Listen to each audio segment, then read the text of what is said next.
What's going on, guys? I hope everyone's having a great day.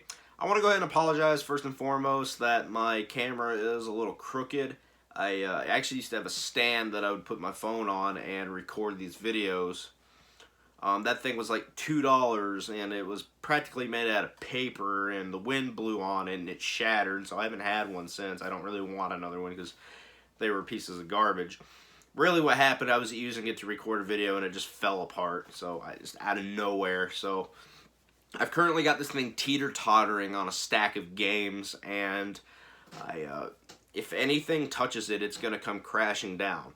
And I'm afraid that when I move my legs, because I'm somebody that has to constantly move his legs in order to be happy when he's sat down, I'm afraid that I'm going to end up kicking the table, and then everything's going to come crashing down, and there's going to be games all over the place. It's just not very fun for me to have to clean up, because it's happened before. So, yeah. Anyway, we're going to be talking about a classic film from my favorite director of all time, that being Steven Spielberg's Jaws. And I really, really love Jaws. I love the Jaws franchise.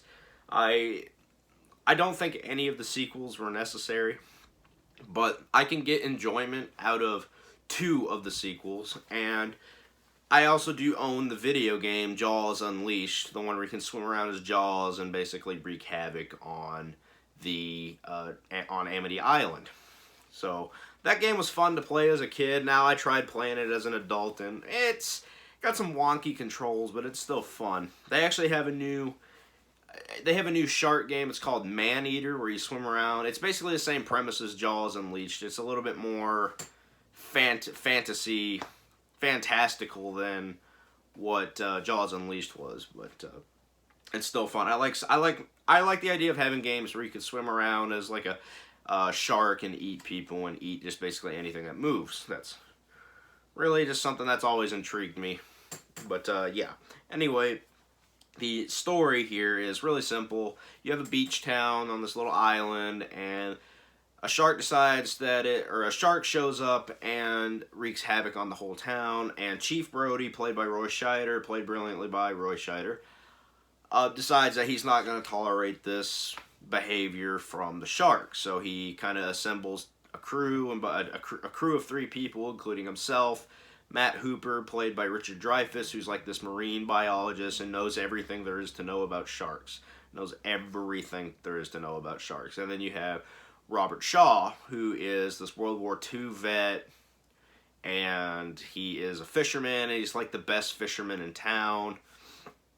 And he actually doesn't really take too kind to Matt Hooper's like new school, modernized way of dealing with sharks and whatnot, with the I think he uses like tranquilizers and stuff like that. And Quint is not really all about that. He's very old school. He still uses those yellow barrels that they would shoot, and it would harpoon the shark, and then when the shark would try to swim underwater, the barrels would tire the shark out and bring him back to surface. In the film, it doesn't work that way, and we'll get into that later. He doesn't take too kind to Hooper's modernized way of handling these kind of situations. And Chief Brody is just deathly afraid of the water, and he kind of overcomes that fear a little bit in this movie. It's kind of like his arc. It is his arc, not kind of like it.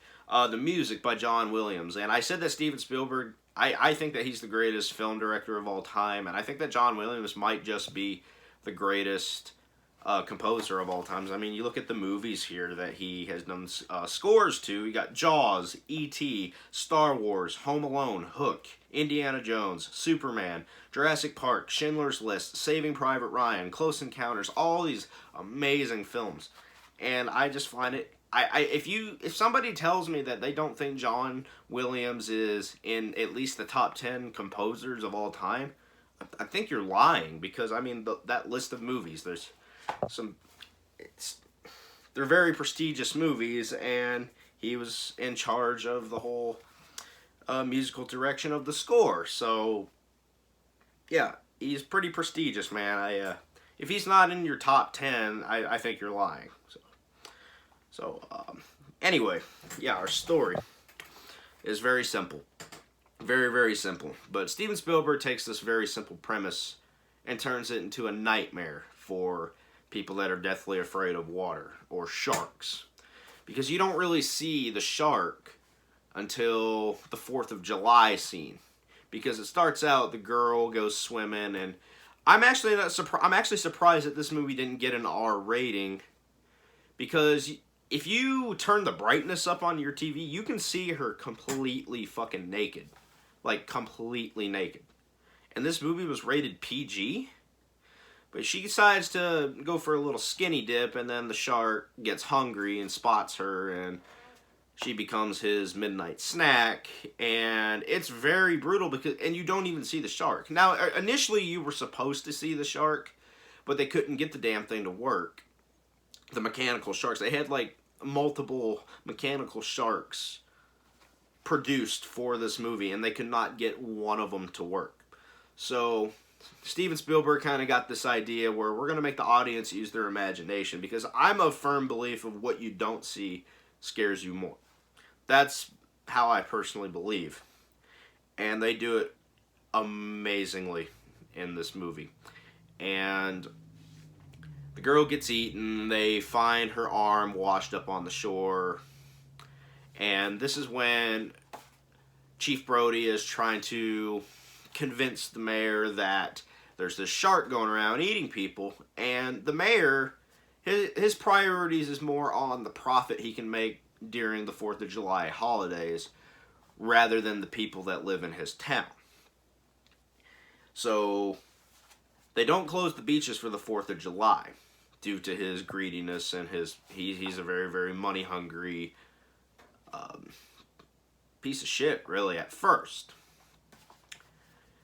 But then the shark attacks on 4th of July. Or actually, before that, he attacks a child and kills and devours a child. And you still don't see the shark. Now, initially, in that scene, you were supposed to see the shark come up and just chomp the fuck down on this kid, and it's gnarly.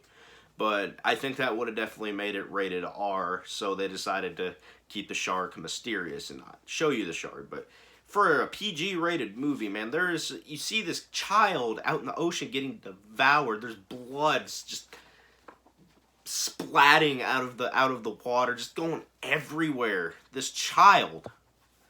And I still don't see how that is, or how that didn't get this film an R rating. I just find it weird that in Halloween and the Texas Chainsaw Massacre, that all kind of came out in the same decade. Those two films are rated R, but there's no blood in those films. I mean, in Halloween, you see them smoking a joint, you see a girl's tits. But you can see that in Jaws as well. But this movie gets a PG, and this movie is gory for a fucking PG movie. He devours this child, and this is after that where they, I guess, catch the shark. They catch a shark, not the shark, as they say in the movie. This is when he meets Matt Hooper, and this is when they kind of decide they're going to dissect the shark and look for the Kittner, Alex Kittner. But before that, he gets smacked in the face by the mother, and he basically takes the blame for what is happening involving the shark. Kind of takes the blame for that. And I actually don't think that's fair to Chief Brody, but I can definitely understand the mother's stress after watching her child get devoured by a great white shark. Yeah, that's definitely going to do some internal damage. I will definitely agree with that. But, yeah. This movie's got a lot of blood in it for a PG film. But I think what this movie does best is the suspense. Like I was saying, you don't see the shark until the 4th of July scene. So they keep the shark a mystery. And I forgot about the scene out on the dock. The holiday roast scene is what I call that, where those two guys get attacked on the dock.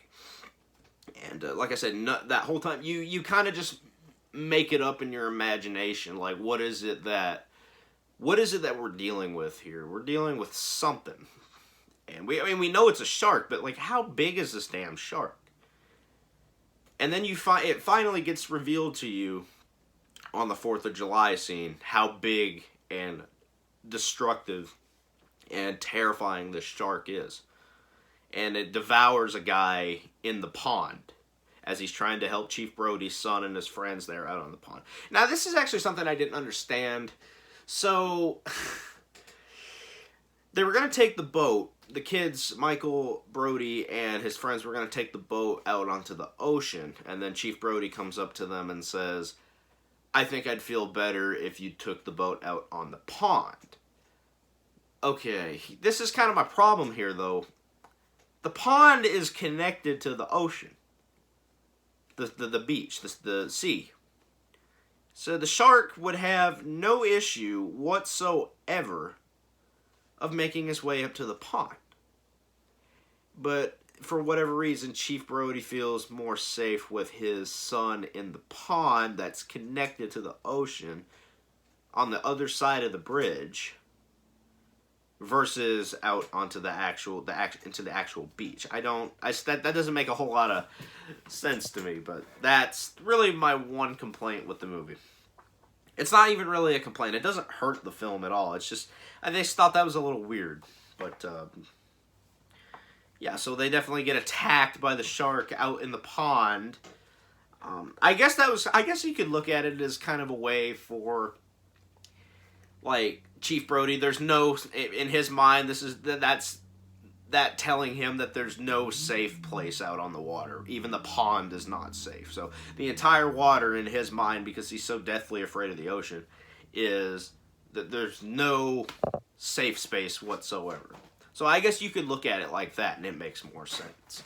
But, yeah, you definitely get a lot of suspense in this movie. And that's when you first see the shark, and he's devouring that guy, and it's brutal. You see his leg, his dismembered leg, and it just, it looks nasty. It looks real, too. Like I said, I don't see how this is a PG-rated film. But, yeah, they go, and they go out on the Orca, which is the name of Quint's boat, his fishing boat. And they basically, it's kind of like a cat and mouse kind of game. Not really a cat and mouse game, but every now and then the shark will come up and try to attack them, and then he'll kind of just swim away until Quint shoots the barrels, or harpoons the shark with the barrels attached to it. But the barrels don't do a good enough job trying to tire out the shark. The shark basically takes the barrels underwater. So it kind of just starts building more suspense. It's like, holy shit, what is this damn thing? Because this thing's like a 25, 30-foot shark. And great whites don't normally get that big. Which is just mind-blowing to me, that a shark this big shows up out of nowhere. And it's scary that it's going around killing people. Now, I know that realistically, sharks don't actually attack people. They don't view people as food. If they ever attack somebody, they mistake you for a seal or a fish or something. They don't normally attack human beings. And this film kind of created the narrative of sharks being manhunters, and that's not the case. But that doesn't hurt the film any. It doesn't hurt the film at all. It's just terrifying. It actually makes it more terrifying that this one shark is just craving human meat. Just decides he's craving human meat, so he's going to go get some human meat. And that would be more terrifying than anything. But I think one of my favorite scenes in the movie doesn't even involve the shark. It involves Quint giving his story about when he was on the USS Indianapolis. And just that entire scene is done so well, and it's grim. It's a very somber scene. And Steven Spielberg is very, very good at creating a very somber atmosphere in his films. If you take a look at Schindler's List and Saving Private Ryan, those are very somber films. And this scene right here, I think, is kind of the beginning of that for Steven Spielberg. And that whole scene, Quint's explaining, what's going on. His buddies are getting eaten by tiger sharks and whatnot. And if you've ever seen the USS Indianapolis movie with Nicolas Cage, If you haven't seen that, good. They tried to portray that it was great white sharks attacking the Indianapolis, but it was tiger sharks. And that whole movie is terrible, by the way. Very, very terrible film. So yeah, you get kind of that story about the USS Indianapolis, and later on in the film, the shark has already showed up a few more times, and they're pretty much out of ideas.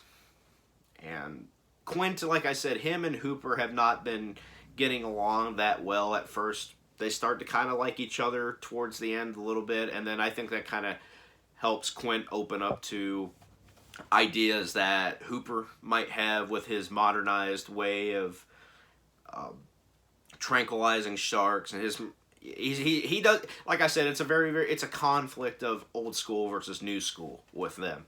And Quint finally opens up because they've tried everything his way and nothing is working, and Matt Hooper kind of takes over the show from there. And like I said, there's nowhere else really to go because Quint destroyed the radio where he can radio in and get help, where Chief Brody could radio in and get help, and Quint pretty much loses his mind and destroys it, and, well, Chief Brody rips him a new fucking asshole for that one. But it ultimately causes Quint to lose his life, because when they put Matt Hooper in the cage, he's going to try to stick the shark with something, some kind of poison or tranquilizer or whatever. He ends up losing it because the shark attacks the cage, and then Hooper gets out of the cage and swims to the bottom. And then the shark attacks the boat, and ultimately all of this causes Quint to lose his life.